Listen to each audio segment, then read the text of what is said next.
We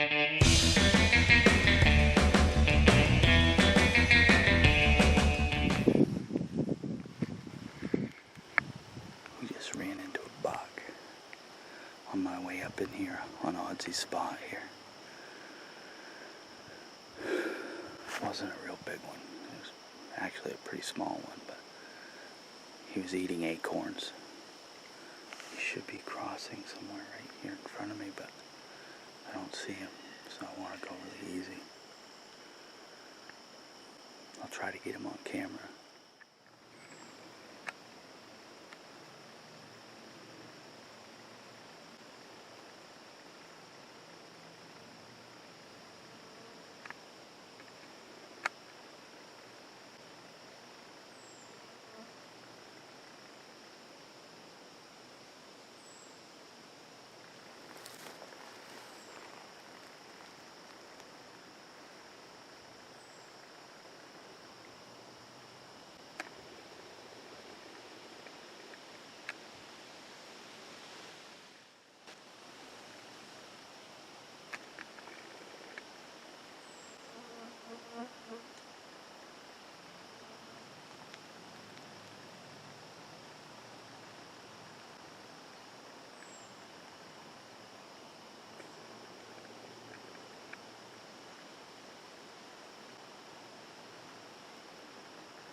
Like I said, he's not huge at all.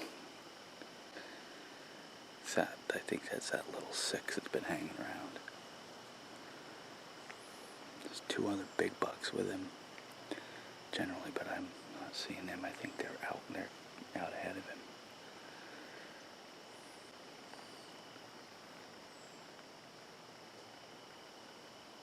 I'll be moving up. I've got to be careful. Let me show you something. This is just blowing my mind. This is where I had my tent blind last year. Right here. You'll recognize this road in the spot. We had a camera set up down here, and we always had the bucks heading up the hill here, crossing right in front. I had cleared the spot out pretty good so I could set the tent blind up. And I pulled that tent blind out, I think before October, the end of September. The spot had gone dead. So the tent blind was here. And concurrently what has happened is the bucks have decided to bed here. You can see that's from last year. There's a bed right there. There's a bed right here with hair in it. There's a big bed right there. You can see it's all concave. There's a bunch of activity in here from last year. So when I pulled the tent blind out, they had started using this as bedding. Crazy.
As you can probably tell from what you saw in the film so far, we're in my buck nest. I'm talking low because they're just above me here, probably about 300 yards. It's happening the same as last year. I came in late to get the camera. I'm going to pull this camera out. And I ran into them and they just stood there and stared at me like they did here. They're in no danger, they know that. But it's a good indicator. I mean, that's a good example of how bucks travel compared to does. The bucks are traveling up on that little break line up on top there. You can kind of see it right through the trees here. There's a break line right there. There's some mature trees above it, and then there's a cut. They're traveling up that higher piece on the top of the ridge so they can see down here, and they can smell when the thermals are working correctly. We've got that hurricane coming tonight, so these deer are all on their feet way later than I expect. Normally these guys, I don't have any problems coming in here this time of day because the deer are already gone off to their bedding area way in the back. It's probably about 10 o'clock now, and they're still on their feet feeding because they know that they're going to have a day or a day and a half that they can't get out. How they know these things, we'll never know.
Alright guys, we're heading out. It's been pretty eventful, pretty great morning. I didn't want to be in here as long as I have been, but we ran into deer, so it slows us down. So we saw that 6-pointer first thing. He was in here. He was in eating acorns and heading in.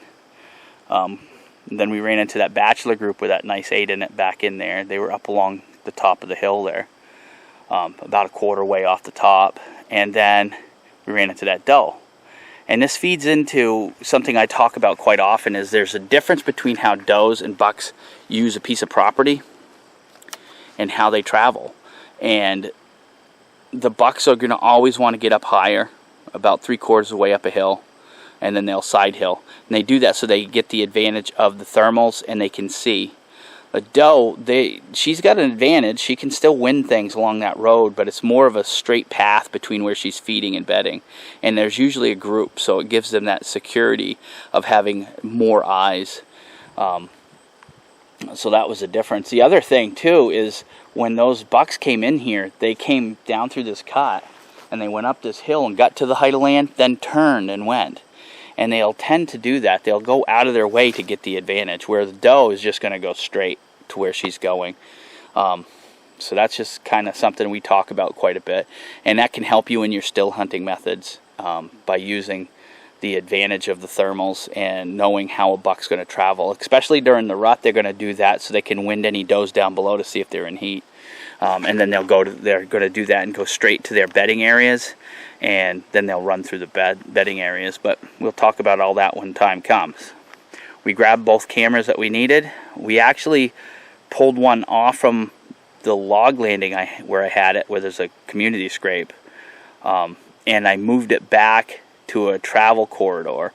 And then the other one we replaced with the stealth cam. We left it down by the water because they're going to need that. So that said, we're going to get up out of here. And thanks for coming along today. Had a little bit of fun. Hope you enjoy the footage, as shaky as it is, but I'm handheld today. I didn't bring my tripod because I thought that this would just be a quick trip and uneventful and not seeing anything. But as it goes, every day in the woods is an adventure, and you never know what you're going to run into. So, everybody keep their feet dry. We got a big storm coming in. That's probably why all these deer are on their feet really late, because right now it's about 11 o'clock. So, these guys are on their feet late today. They're generally bedded long before I get in here. So, alright, we'll talk to you all later.